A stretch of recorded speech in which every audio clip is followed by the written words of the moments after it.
Mu muhango wo gutangiza kwibuka ku nshuro ya 30 Jenoside yakorewe Abatutsi mu 1994, His Excellence Paul Kagame yagarutse ku nkuru y'urupfu rwa mubyara we Florence Ngirumatse wishwe muri Jenoside yakorewe Abatutsi nyuma y'ukwezi akorerwa iyicarubozo. I want to share a personal story which I usually keep to myself.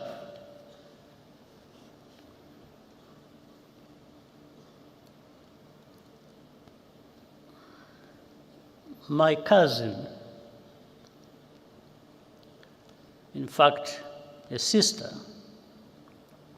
Florence, worked for the United Nations Development Program in Rwanda for more than 15 years. After the genocide started, she was trapped in her house near the Camp Kigali Army Barracks with her niece and other children and neighbors, around a dozen people in total.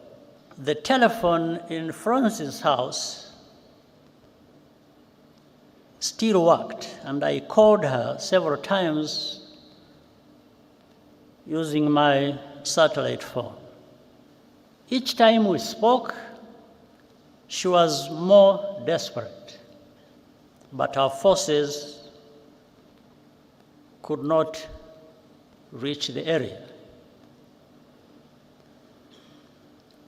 When the commander of the UN peacekeeping mission, General Dallaire, visited me where I was in Mulindi, I asked him to rescue Florence. He said he would try. The last time I talked to her, I asked her if anyone had come. She said no, and started crying. Then she said, "Paul, you should stop trying to save us. We don't want to live anymore anyway." I quickly understood what she was saying, and she hung up. At that time, I had a very strong heart, but it weakened a bit because I understood what she was trying to tell me. On the morning of May 16th, following a month of torture, they were all killed, except for one niece who managed to escape, and thanks to a good neighbor. It later emerged that a Rwandan working at the UNDP betrayed his Tutsi colleagues to the killers. Witnesses remember him celebrating Florence's murder the night after the attack. He continued his career with the United Nations for many years, even after evidence implicating him emerged. He's still a free man, now living in France. Uyu munsi tukaba tugiye kugaruka kumwe mu bagize uruhare mu rupfu rwe. Ngo haye ikaze kuri BigTown TV. Nge nitwa Jack Romeo.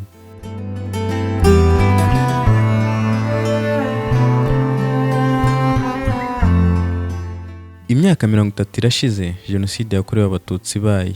Gusa bamwe mu bacurabwenge bayo bakuru kugeza n'ubu ntago baragezwe imbere y'inkiko ngo bahanirwe ibikwiye ibyaha bakoze.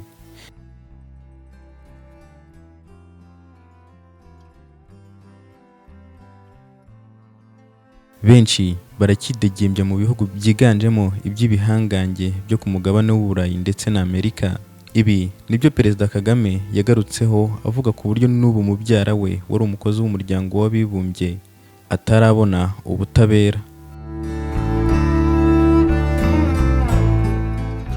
Twifashishije inkuru zagiye zikorwa n'ibinyamakuru bikomeye nka BBC na Reuters, twasanze Callixte Mbarushimana ari we Perezida Kagame yagarutseho. Ese uyu Callixte Mbarushimana yari muntu ki?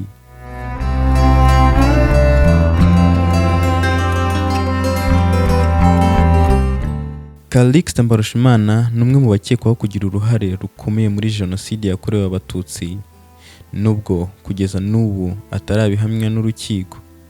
Ku wa 28 Nzeri 2010, Mbarushimana yagejejwe imbere y'urukiko mpuzamahanga mpanabyaha ICC kubw'ibyaha yarakurikiranweho yakoreye mu mashyamba ya Repubulika Iharanira Demokarasi ya Kongo mu 2009. Byaje kurangira arekuwe mu Kuboza 2011 hashingiwe ku bimenyetso bidahagije bimushinja. Mbarushimana akaba akurikiranweho uruhare mu rupfu rw'abagera kuri 32 bishwe muri Jenoside yakorewe Abatutsi, harimo n'abakozi b'umuryango w'abibumbye yari afite mu nshingano zo kurinda.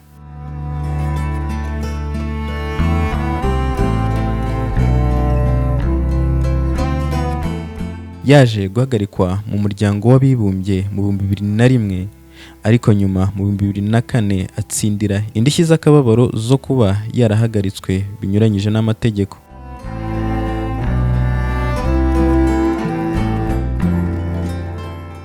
Akaba yaratangiye gukora umuryango w'abibumbye Loni kuva mu mwaka w'1992, aho yakoreye mu bihugu birimo u Rwanda, Angola na Kosovo.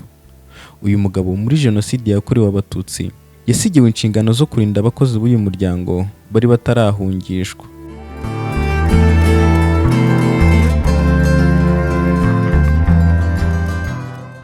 Mu bimenyetso byegeranyijwe na ICTR byagaragaje ko yagize uruhare mu gutoza interahamwe, akaza no kuziha imodoka za Loni zifashishije.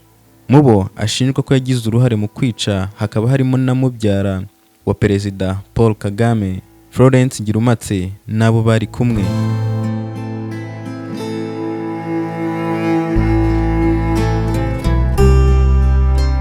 Abatangabuhamya bagera muri 20 bakaba bemeza ko Mbarushimana yagize uruhare rukomeye muri Jenoside yakorewe Abatutsi, harimo no kwica.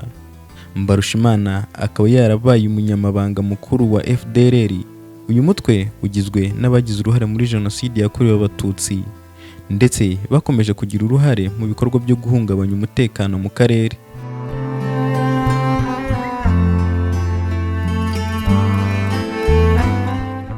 Florence Ngirumatse yicanwe nabo yumvaga ko arokora mu gihe Jenoside yakorewe Abatutsi mu 1994 yarimo ikorwa. Bamwe mu bakozi b'uyu muryango w'abibumbye barishwe. Uyu mubyeyi yari mu bakozi b'uyu muryango bari bazwi cyane kubera isano yari afitanye na Perezida Paul Kagame.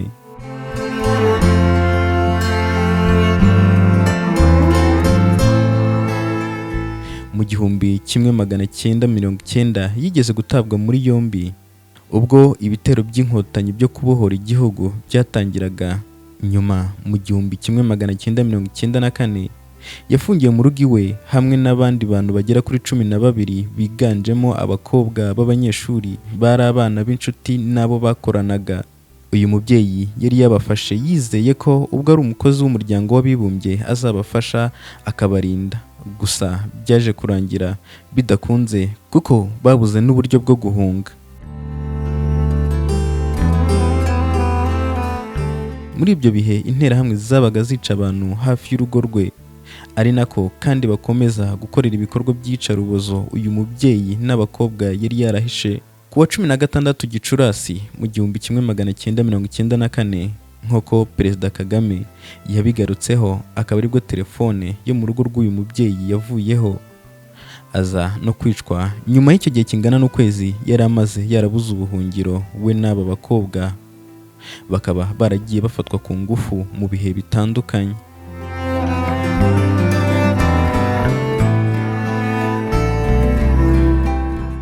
Callixte Mbarushimana amaze imyaka igera kuri 30 ataragera imbere y'inkiko ku byaha ashinjwa bya jenoside yakorewe abatutsi. Yigeze gutabwa muri yombi ku byaha nyokomuntu yakorewe mu mashyamba ya Kongo Kinshasa.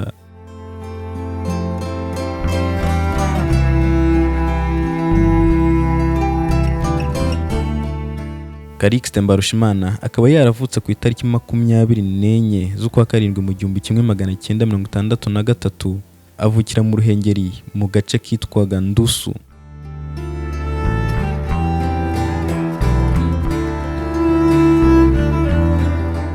Uyu Callixte Mbarushimana akaba atuye mu gihugu cy'Ubufaransa ariho yidegembya. Reka dusoreza aha, njye wakusanyirije iki cyegeranyo nkaba nitwa Jack Romeo. Reka dusubire mu biganiro byacu bitaha, mwibutsa gukanda subscribe kuri BigTown TV. Ciao.